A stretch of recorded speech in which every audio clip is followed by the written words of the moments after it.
He mopped the floors at 3 a.m. when no one was watching, wore the same faded uniform every night, and never spoke to anyone.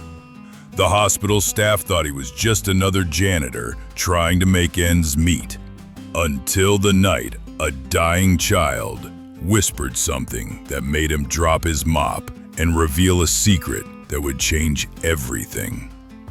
Welcome to Dark Secret Stories. Before we dive into this incredible tale of hidden identity and second chances, tell me in the comments, have you ever discovered someone wasn't who they seemed to be? And if this story touches your heart, please subscribe to help us share more stories that matter. Thomas Chen pushed his cleaning cart through St. Mary's Children's Hospital at 3 a.m., invisible to the skeleton crew working the night shift. At 58, he had the weathered face of someone carrying heavy secrets. His janitor's uniform hung loose on his thin frame, and his graying hair stayed hidden under the same faded baseball cap. The day staff called him the Ghost, not cruelly, but because he appeared and disappeared without sound, leaving only spotless floors behind. What they didn't know was that Thomas preferred the silence. Words had once been his life in operating rooms where every syllable meant the difference between hope and heartbreak. But that was 15 years ago, before everything fell apart. Room 237 was always his last stop. Inside, 8-year-old Emma Martinez lay connected to machines that beeped softly in the darkness. She'd been fighting a rare heart condition for 6 weeks, and Tom had watched specialists come and go with grave expressions. The child was dying, and everyone knew it. As Tom quietly entered to empty the trash, Emma's eyes were open, staring at the ceiling. "You're the night man," she whispered, her voice barely audible. Tom froze. In 3 years, no patient had ever spoken to him during rounds. Something in the child's bright eyes held him in place. "I see you every night," Emma continued. "You move like you're dancing, but real quiet." "My name's Emma," she said. "What's yours?" "Tom," he managed, his voice rusty from disuse. "That's a good name. My dad died when I was 5. Her simple honesty hit him like a physical blow. "Do you think he's watching over me?" "I think love doesn't end just because someone goes away," Tom said carefully. Emma smiled, the first genuine smile he'd seen from her. "I like that. I like you, Tom. You have kind eyes." The next morning, Tom stared at a hidden photograph, himself in surgical scrubs, surrounded by his medical team. The caption read, "Dr. Thomas Chen and team after successful surgery. Seattle Children's Hospital, 2008, Dr. Thomas Chen." The name felt like it belonged to someone else. He had been one of the most promising pediatric cardiac surgeons on the West Coast. By age 35, he was performing impossible surgeries. Then came 7-year-old Michael Thompson with a complex heart defect. 60% chance of success at best. The surgery lasted 14 hours. In the final hour, during the most delicate repair, Tom's hand trembled. Just for a moment. It was enough. Michael died 3 days later.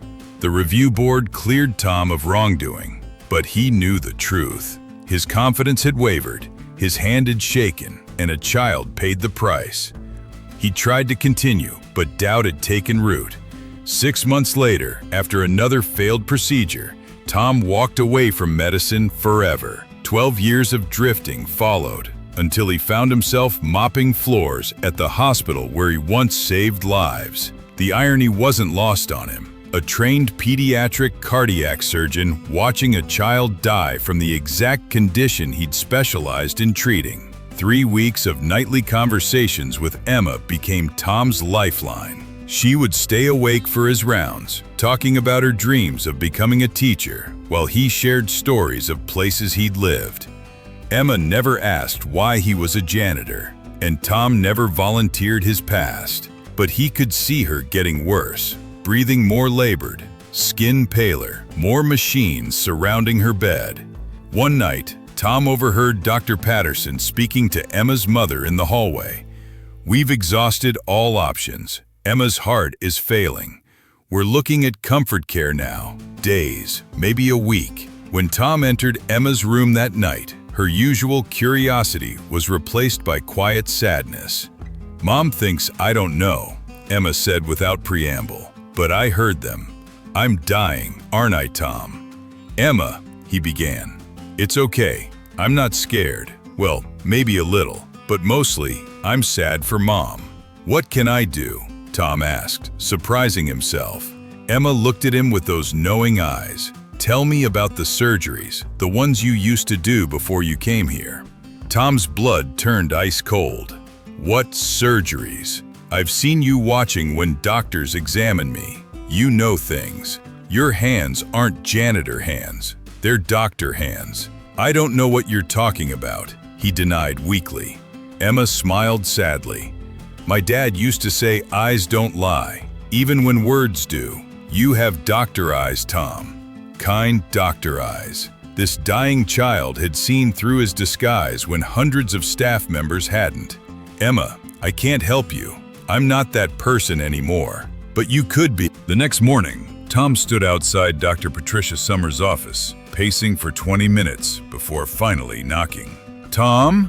Dr. Summers looked up with mild curiosity. "What can I do for you?" "I believe Emma Martinez could be saved," Tom said quietly. Dr. Summers frowned. "Tom, Emma's case has been reviewed by our best specialist. Her condition is inoperable." "No, it's not." Something in his tone made her look closer. "Emma has hypoplastic left heart syndrome with multiple septal defects. There's a modified Norwood procedure with stage reconstruction that could work." Dr. Summers stared in shock. Who are you?" Tom pulled out the 15-year-old photograph and set it on her desk. "Dr. Thomas Chen?" she whispered, reading the caption. "But you're our night janitor. I stopped being a surgeon 15 years ago. I lost a patient, a 7-year-old boy. I lost my nerve and walked away. Why are you here now?" "Because of Emma. Because sometimes a dying child can see things you thought were lost forever. Even if there's a surgical option, you haven't operated in 15 years. I'm not asking to operate. Dr. Sarah Williams at Johns Hopkins pioneered this procedure. If you can get Emma transferred there, she might have a chance." "What do you want in return?" "Nothing. Just let me tell Emma someone is going to try to save her." Within hours, Emma's case was being reviewed at Johns Hopkins. Dr. Williams agreed to examine her files, and transfer arrangements began. But Emma's condition was deteriorating rapidly. That night, Tom found Emma barely conscious, surrounded by more machines than ever. Her mother, Maria, sat beside the bed, whispering prayers. "Tom," Emma whispered weakly, "are you going to tell me the truth now, about who you really are?" Looking into those bright, knowing eyes, Tom knew she deserved honesty. "My name is Dr. Thomas Chen. I used to be a pediatric cardiac surgeon." Maria gasped. Emma smiled weakly. "I knew it. I knew you were special." "I'm not special. I failed someone once, a little boy who trusted me. I've been running from that failure ever since." "But you're not running now," Emma said. "You're here, trying to help me.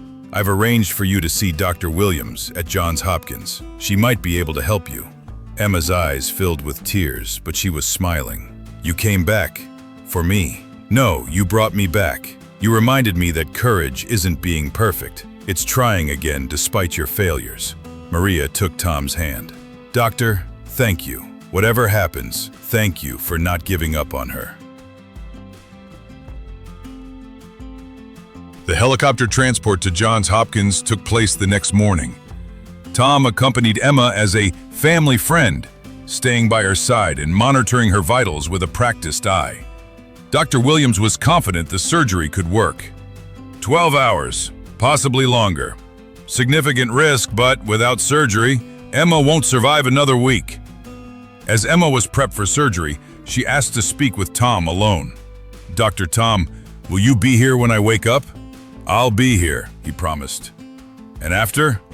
When I get better? Will you still be my friend?" "Emma, I'll be your friend for as long as you'll have me." "Good, because I think you need friends too." The surgery lasted 14 hours, the same as Michael Thompson's operation. But this time, Dr. Williams emerged smiling.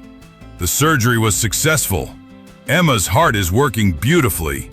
She's going to live. Maria collapsed into Tom's arms, sobbing with relief. For the first time in 15 years, Tom felt the joy of a life saved rather than the weight of a life lost. 3 months later, Emma walked out of Johns Hopkins under her own power, running to embrace Tom. "Dr. Tom, how does it feel?" he asked, listening to her strong heartbeat. "Like I can do anything. Like I can climb mountains and maybe even become a doctor like you. I think you'd make an excellent doctor. Will you teach me when I'm older?" Tom looked at this remarkable child who had seen past his failures. "I'd be honored to." That evening, Tom sat in Dr. Summers' office wearing surgical scrubs for the first time in 15 years. "Are you sure?" she asked. "You'll need to recertify. Update training." "I'm sure. I've spent 15 years running from one failure. It's time to create some successes." Tom's first surgery back was terrifying and exhilarating. As he approached the operating table, he thought about Michael Thompson, about years of hiding, but mostly about Emma's words. "You could be, couldn't you?" "Ready, Dr. Chen?" asked the surgical nurse. Tom steadied his hands and picked up the scalpel. "Ready." The surgery was successful, as was the next and the next. Slowly, Tom rebuilt his confidence and reputation. He never forgot Michael Thompson, but he learned that honoring that memory meant being the best surgeon he could be for every child who came after. 5 years later, Dr. Thomas Chen stood in the cardiac wing now named the Emma Martinez Center. Emma, healthy at 13, visited regularly as part of a program connecting recovering children with current patients. She had decided to become a doctor, with Tom as her mentor. "Dr. Tom," she said one afternoon, "do you ever think about what would have happened if we hadn't met that night? I think I would have spent the rest of my life hiding from who I was meant to be. And me?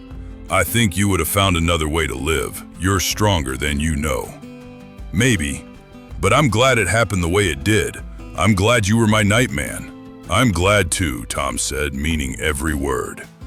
Sometimes the greatest gifts come from unexpected places, and sometimes the people who save us are the ones we end up saving in return. Tom learned that courage isn't about never failing. It's about having the strength to try again. The greatest healers are often those who have been broken themselves. Thank you for joining us on this incredible journey of redemption and second chances. If this story touched your heart, please give it a thumbs up and share it with someone who might need to be reminded that it's never too late to come back to who you're meant to be. Subscribe to Dark Secret Stories for more tales of compassion, courage, and never giving up. Until next time, remember, your past doesn't define your future. Your choices do.